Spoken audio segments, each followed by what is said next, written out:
ஜெயலலிதாவை ஹிந்துத்துவ தலைவர்னு பாஜகவினர் தெரிவிக்க அதுக்கு கடுமையான விமர்சனத்தை முன் வச்சுட்டு வர்றாங்க அதிமுகவினர். ஜெயலலிதா கொண்டு வந்த திட்டத்தின் அடிப்படையில அவரை இந்துத்துவ தலைவர் அப்படின்னு தான் சொல்லணுங்கிற விஷயத்தை தான் பாஜகவினர் முன் வைக்கிறாங்க. இருந்த போதிலும் அதிமுக அதற்கு கடுமையான விமர்சனத்தை முன் வச்சுட்டு வர்றாங்க. இதோட பின்னணி என்ன அப்படிங்கறத விரிவா பார்க்கலாம். செய்தி நிறுவனம் ஒன்றுக்கு பேட்டியளித்த பாஜக தலைவர் அண்ணாமலை, தமிழகத்தோட இந்துத்துவ தலைவர் ஜெயலலிதா, அவங்க விட்டு சென்ற இடத்தை நிரப்பதான் நாங்க வந்திருக்கோம் அப்படிங்கிற கருத்தை முன் வச்சிருந்தாரு. குறிப்பா அவங்க கொண்டு வந்த மதமாற்ற தடை சட்டத்தை குறிப்பிட்டு அவர் பேசியிருந்தாரு. இது பெரும் சர்ச்சையாவே வெடிச்சது. குறிப்பா அதிமுக முக்கிய தலைவர்கள் இதுக்கு கடுமையான விமர்சனத்தை முன் வச்சிருந்தாங்க. இது குறித்து கருத்து தெரிவித்திருந்த முன்னாள் அமைச்சர் ஜெயக்குமார் அவர்கள், ஜெயலலிதா சாதி மதங்களுக்கு அப்பாற்பட்ட தலைவர், ஹிந்து, இஸ்லாம், கிறிஸ்துவம் என எல்லா மதத்துக்கும் பொதுவான தலைவராக தான் ஜெயலலிதா இருந்தாரு. அண்ணாமலை தன்னை அடையாளப்படுத்திக்கிறதுக்காக மட்டுமே இப்படியான கருத்துக்களை முன் வச்சிருப்பதா ஜெயக்குமார் கருத்தை பதிவிட்டிருந்தார். இந்த நிலையில அண்ணாமலை கூறிய கருத்து உண்மைதான் அப்படின்னு பாஜக மாநில செய்தி தொடர்பாளரான ANS பிரசாந்த் அவர்கள் அறிக்கை ஒன்றை வெளியிட்டிருக்காங்க. அதுல அவரு ராமர் கோவில், பொது சிவில் சட்டம், மதமாற்றம் உள்ளிட்ட பிரச்சனைகள்ல பாஜகவின் கருத்தையே ஜெயலலிதாவும் கொண்டிருந்தாரு. முதல்வர்கள் மாநாட்டிலுமே அது பதிவு செஞ்சிருந்தாங்க. ஜெயலலிதாவால தனது இந்துத்துவ கொள்கைகளை செயல்படுத்த முடியாமல் போனது. அதற்காக அவங்களை இந்துத்துவ தலைவர் இல்லைன்னு சொல்லிவிட முடியாது. தமிழ் புத்தாண்ட மீண்டும் சித்திரை 1ஆம் தேதிக்கு மாற்றினாரு. குஜராத் கலவரத்துக்கு பிறகு எதிர்கட்சிகள் பொய் பிரச்சாரத்தால கடும் எதிர்ப்பு எழுந்த போதும் நரேந்திர மோடி முதல்வரா பதவியேற்ற விழாவுக்கு 3 முறை நேரில் சென்று வாழ்த்தி இருந்தாரு ஜெயலலிதா. மேலும் ஜெயலலிதா இந்துத்துவ தலைவர் என்பதாலதான் இந்துக்களின் எதிரியான திமுகவை கடைசி வரை ஜென்ம விரோதியாவே பார்த்தாரு. எனவே அண்ணாமலை உண்மையைத்தான் சொல்லியிருக்காரு அப்படின்னு தன்னோட அறிக்கையில குறிப்பிட்டிருந்தாரு. ஜெயலலிதா இந்துத்துவ தலைவர் தான் அப்படின்னு பாஜக திட்டவட்டமா சொல்றாங்க. அதுக்கு அவங்க எடுத்துக்காட்டா முன்வைக்கிறது எல்லாமே அப்போ ஜெயலலிதா கொண்டு வந்த முக்கியமான திட்டத்தை சொல்றாங்க. உண்மையிலேயே ஜெயலலிதா கொண்டு வந்த திட்டங்கள் ஹிந்துத்துவ சாயல்ல இருந்துச்சா? சினிமா துறையில இருந்து அரசியல் துறைக்கு, குறிப்பா அதிமுகவுல இணைந்து தன்னோட பயணத்தை தொடங்கினாங்க ஜெயலலிதா. தன்னை எப்போதுமே கடவுள் மறுப்பாளரா அவங்க சொல்லிக்கிட்டதே இல்லை. குறிப்பா அண்ணா சொன்ன இந்த வாக்கியங்கள், ஒன்றே குலம் ஒருவனே தேவன், இதை முன் வச்சு தனக்கு கடவுள் நம்பிக்கை இருக்கு அப்படிங்கிறத எப்போதுமே வெளிப்படுத்தி தான் இருக்காங்க. இருந்த போதிலும் அவங்க வெற்றி பெற்று ஆட்சி அமைத்த பிறகு முதலமைச்சரா அவங்க கொண்டு வந்த சில திட்டங்கள் ஹிந்துத்துவ சாயல்ல இருப்பதா எதிர்கட்சிகள் குற்றச்சாட்டை முன் வச்சிருந்தாங்க. குறிப்பா பாபர் மசூதி இடிப்பிற்கு பின்பு தமிழகத்துக்கு வந்த அத்வானி அதிமுக பாஜக இடையே நல்லுறவு இருப்பதா வெளிப்படையா சொல்லியிருந்தாங்க.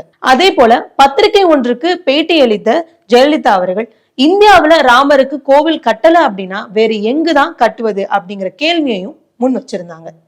மேலும் அவங்க இருந்த ஆட்சி காலத்துல 2002ஆம் ஆண்டு மதமாற்ற தடை சட்டத்தை கொண்டு வந்தாங்க. மேலும் கோவில் திருவிழாக்கள்ல ஆடு, பறவைகளை வெட்டக்கூடாது, அதற்கான தடையும் அவங்க கொண்டு வந்தாங்க. இதற்கு பெரும் எதிர்ப்பு கிளம்புச்சு. ஆனா அந்த சட்டம் நீக்கப்படவில்லை. இதனால 2004ஆம் ஆண்டு நடந்த மக்களவை தேர்தல்ல பாஜக அதிமுக கூட்டணி பெரும் தோல்வியை சந்திச்சது. அதன் பிறகுதான் இந்த திட்டத்தை நீக்கி இருந்தாங்க ஜெயலலிதா. இந்த திட்டங்களை குறிப்பிட்டு தான் ஜெயலலிதா இந்துத்துவ தலைவர் அப்படிங்கிற கருத்தை பாஜக முன்வைக்குது. இன்னும் ஒரு படி மேல போய், ஒருவேளை ஜெயலலிதா உயிருடன் இருந்திருந்தா ராமர் கோவில் திறப்புக்கு முதல் நபரா வந்திருப்பாரு அப்படின்னு அண்ணாமலை சொன்னதும் இதன் பின்னணியில அப்படிங்கறத நம்ம புரிஞ்சுக்கலாம். அதிமுக வாதம் என்ன? இந்திய அளவுல வேற எந்த மாநிலத்திலும் இல்லாத வகையில தமிழகத்துல மட்டும்தான் 69% இடஒதுக்கீடு பின்பற்றப்படுது. இத தமிழகத்துல நிலைநிறுத்த ஜெயலலிதா நடத்திய சட்ட போராட்டம் மிகவும் முக்கியமானது. மேலும் இஸ்லாமியர்கள், கிறிஸ்தவர்களுக்கு ஆதரவா இவங்க கொண்டு வந்த திட்டத்தின் அடிப்படையில ஜெயலலிதா ஒரு இந்துத்துவ தலைவர் இல்ல அப்படிங்கிற கருத்தை அதிமுகவினர் முன்வைக்கிறாங்க. குறிப்பா தேவ நம்பிக்கைய மத நம்பிக்கையா மாற்ற பாஜகவினர் முயல்வதா அவங்க குற்றச்சாட்டியை முன்வைக்கிறாங்க. ஆனா ஜெயலலிதா கொண்டு வந்த ஒரு சில திட்டங்கள்ல ஹிந்துத்துவ சாயல் இருந்துச்சு அப்படிங்கறத நாம மறுக்க முடியாது. அந்த திட்டங்கள் பாஜகவுக்கே வியப்பதான் தந்துச்சு அப்படின்னு நாம சொல்லலாம். ஆனா எதிர்ப்பு கிளம்பினதுக்கு பிறகுதான் அதை அவங்க நீக்கவும் செஞ்சிருக்காங்க.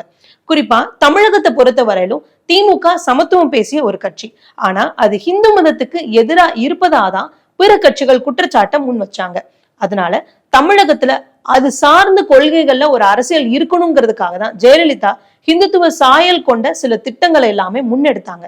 ஆனா தமிழகத்தை பொறுத்த வரலும் இங்க ஹிந்துத்துவ அரசியல் அப்படிங்கிறது எடுபடாது. அதன் பின் தான் அந்த கொள்கையில இருந்து அவங்க பின்வாங்கினாங்க அப்படிங்கிறதும் குறிப்பிடத்தக்கது. இந்த இடத்துல பாஜக முன்வைக்கும் ஒரு கேள்வியை நாம நினைவு கூறணும். அவங்க கொண்டு வந்த திட்டத்தை நீக்கிட்டதுனால மட்டுமே அவங்க ஹிந்துத்துவ தலைவர்னு இல்லாம ஆகிடுமா அப்படிங்கிற கேள்வியை முன் வச்சிருந்தாங்க. பாஜக அதிமுக மேல ஒரு ஹிந்துத்துவ சாயலை பூச நினைக்கிறாங்க. இதன் நேர் எதிரில திமுக ஹிந்துக்களுக்கு எதிரான கட்சி அப்படிங்கிறத மீண்டும் நிலைநிறுத்த இப்படியான கருத்துக்களை தொடர்ந்து முன்வைக்கிறாங்க அப்படிங்கிறதையும் நாம கவனிக்கணும். ஜெயலலிதா மீது ஹிந்துத்துவ சாயல் இருந்த போதிலுமே அதிமுக பாஜகவோட கருத்தை ஏன் இவ்வளவு தீவிரமா எதிர்க்கிறாங்க? பாஜகவுடன் 2019ஆம் ஆண்டு நடந்த மக்களவை தேர்தல், 2021ஆம் ஆண்டு நடந்த சட்டப்பேரவை தேர்தல்ல அதிமுக கூட்டணி அமைச்சு தேர்தலை சந்திச்சாங்க. அதுல அதிமுகவுக்கு பெரும் பின்னடைவு ஏற்பட்டுச்சு. ஏன் அப்படின்னா பாஜக ஹிந்துத்துவ அரசியலை முன்வைக்கும் ஒரு கட்சி மற்றும் சிறுபான்மையினருக்கு எதிரான கட்சி அப்படின்னு தீவிரமான பிரச்சாரத்தை எதிர்கட்சியினர் முன் வச்சிருந்தாங்க. இதனால அதிமுகவுக்கு தான் பெரும் சேதாரமும் ஏற்பட்டுச்சு. அதுல இருந்து மீண்டு வருவதற்காக தான் இந்த தேர்தல்ல பாஜகவுடனான கூட்டணியை முறிச்சிட்டு தனித்து தேர்தலையுமே அவங்க சந்திச்சாங்க. எனவே பாஜக மற்றும் அதன் கொள்கைகளுக்கு எதிரான கட்சி அதிமுக அப்படிங்கிற பிம்பத்தை கட்டமைக்க தீவிரமான முயற்சியில அவங்க இருக்காங்க.